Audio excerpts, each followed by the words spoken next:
Hey, thanks for joining us again for another edition of the Pigskin Preview here at Wings to Go. I'm Dave Ruthenberg with the News Eagle, and along with me, as he is every week, is our own gridiron guru, Brian Hacker. Welcome again, Brian. Hey, thanks a lot. And once again, I am not Sack Man, for those of you that are questioning. Especially after last week, he does not want to ever be confused with Sack Man. I was asked yesterday.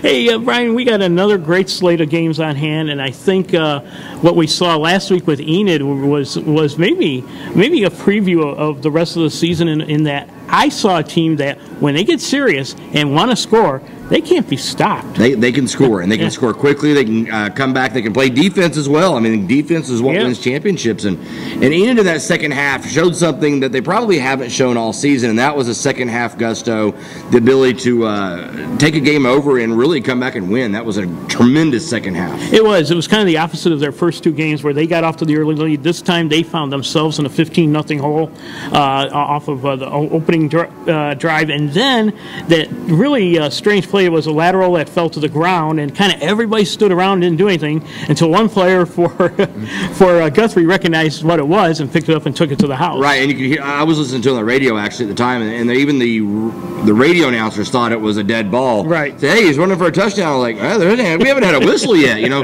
very alert play by the kid from Guthrie, and that's what coaches preach. You know, play till you hear the whistle, and he did, and absolutely. It helped Guthrie out. But I was really impressed with what Enid did in that third and fourth quarter, the way they were able to fight back into that game and really beat the #1 team in Class 5A. They showed something that they have it. Yes. Whatever that it is, Enid has it, and Coach has done a great job with them. Yeah, Tommy's done a great job there. And how about a couple shouts out to a couple of their players?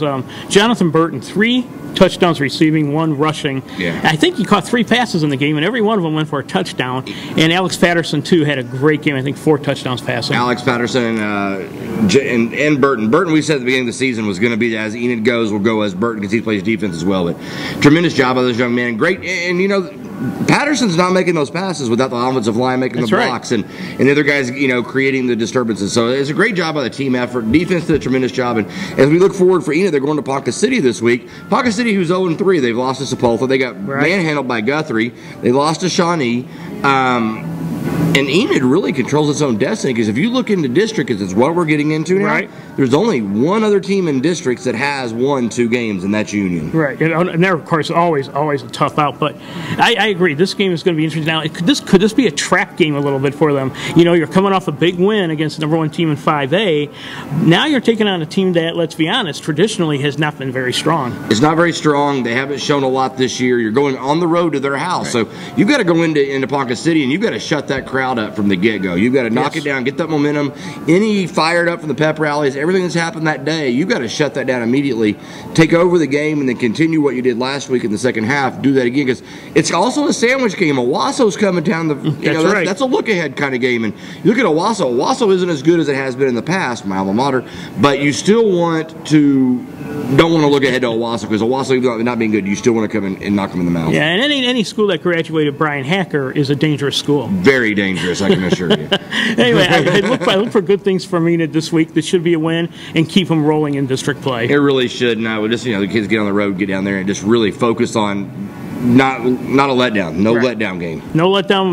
Maintain your assignments, and I think you should come away with a pretty convincing win. Exactly. And another game on the slate coming up Friday, and an important game, is OBA taking their undefeated 3-0 #2 ranking on the road as they face Moreland. Yeah, there's a big skid mark in the cement in the parking lot of OBA's parking lot after that win last week against Pioneer. That was a good game for OBA, because that showed a little gusto itself, kind of like we talked about with Enid. But I'll tell you what, OBA takes on a Pioneer team that was very gamely. Pioneer was coming to win that game, and they fought them back and they won. Now they're going on the road to Moreland, who's 1-2. Right. They've lost to Pioneer, so they're again a chance for a letdown game. But OBA's strong. I mean, they've done a tremendous job. Yeah, again, I think we talked about this from the beginning of the season. They're for real. This is a team that's going to, again, I think going to go pretty deep into the playoffs in their classification. The Moreland team, we'll see how good they are. They won their first game last week, beating Burns Flat Dill City 42-0.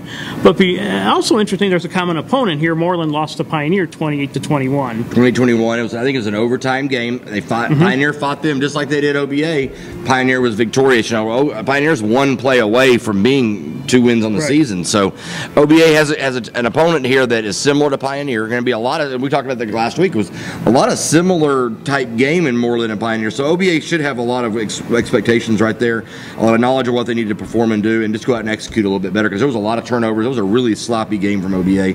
They go out and they execute, which I think Coach will have them more focused this week. I think OBA comes with a huge victory this week. I do too. I see another big win for them, a 4-0, and at some point, I got to think they're going to sneak up and grab that #1 ranking. To me, right now, from what I've seen in their class, they're the best in the state. That we've seen so far. There's a game coming down the road that they may or not get a chance in the playoffs. We'll That's see. right. So it'll be another interesting week for OBA. Let's see if they can keep the undefeated streak going. Pioneer is going on the road this week also, and they have a very, very tough opponent in #1 Cashin. Well, yeah, Pioneer. I mean, you go out to OBA and you really smash the #2 team in the state up against the wall the entire game, and you lose in the last play of the game. But you got to feel really good if you're Pioneer going into this game against Cashin. You're going to the #1 team in the state. They've outscored their opponents 143-49. Pioneer scored 462, giving up 69. They're playing down the middle of the road. But Cashin is a team. Jay Seaton, 5 touchdowns against Morrison, the quarterback, 5 passing touchdowns. Cashin's going to move the ball on you, Pioneer. You need to go out and you need to hit him in the mouth like you did OBA. You have the ability and you have the team to do it. You proved that last week. So they got a fighting chance. Right, I agree, and I think Coach Myers has this team moving in the right direction. At their first week, I wasn't quite sure what was there, but they did play OBA a very tough game last week. I think they probably surprised OBA a little and woke them up, and there is no reason they can't go on the road. I know Cashin's tough, but there's no reason they can't put out a competitive effort and to get a couple breaks. You never know; it could come out with an upset. Oh, definitely, and I think with Pioneer, like you said, we didn't expect him to. We expected him to play OBA tough, but not that tough. So great job by the team, job by the coach. Now you got another big game this week, and you got another game the following week too. So you got 3 in a row. That's a tough stretch. Getting 1 victory out of those 3 games is a win in my mind. With Absolutely, I think, like I said, I think I see good things happening for Pioneer on the horizon. Chisholm this week is hosting Oklahoma Christian School. Again, this is a game where somebody's going to come out with their first win of the season. I wonder, though, is it going to be Chisholm, or are we looking at possibly a long road before they get their first win? I looked at the schedules pretty in-depth last night. I looked at every team on Chisholm's schedule, and this is their best chance for a win till the end of the season. So, Chisholm, you're going to have to go out. You're going to have to score more than the 6 points that you scored in your last 2 games. Chisholm scored 12, giving up 158. Yeah. You're going to have to play some defense, guys. OCS has scored 55 and given up 87, so they're scoring some points, but they're giving up a few too. So Chisholm, this is your opportunity right now to go out and hit somebody in the mouth, play some football, and win a game. Yeah, I agree. I don't know how good or bad OCS is, to be honest with you, because I really don't know much about their opponents, Metro Christian, who they lost to, and Cassidy High School and Christian Heritage. I don't know how they stack up. So I think, again, I know it's been a rough go over at Chisholm, and the Longhorns are hurting a bit. But I think with this opponent coming in, it's home. This is your time to do it, Longhorns. Let's see you get off the schneid and get that first victory. I agree. Hey, Brian, let's talk a little 8-man football. We got a game coming up, Timberlake at Waukomis, and I think it's going to be a lot of fun for the fans to watch. I think, Waukomis isn't as low as some people probably would have projected in the beginning of the season. Timberlake's pretty high, though. Timberlake is a strong team. And if you're Waukomis this week, you got Timberlake coming to your house. Maybe looking ahead a little bit to Covington Douglas. So Waukomis has a chance to hit Timberlake in the mouth and really sneak up and get a victory there.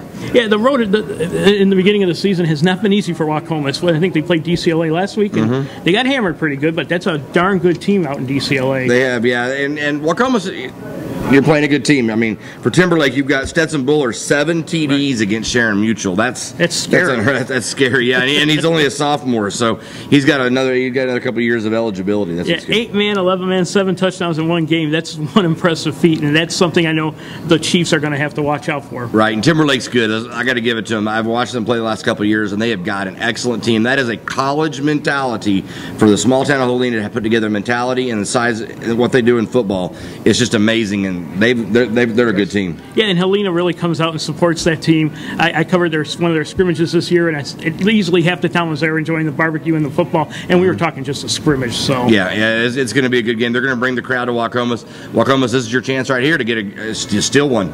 Yeah, absolutely. So great 8-man game with Timberlake and Waukomis. I'm interested to see how Waukomis hangs with them. Me too. Me too. Hey, rolling right into the college circuit now.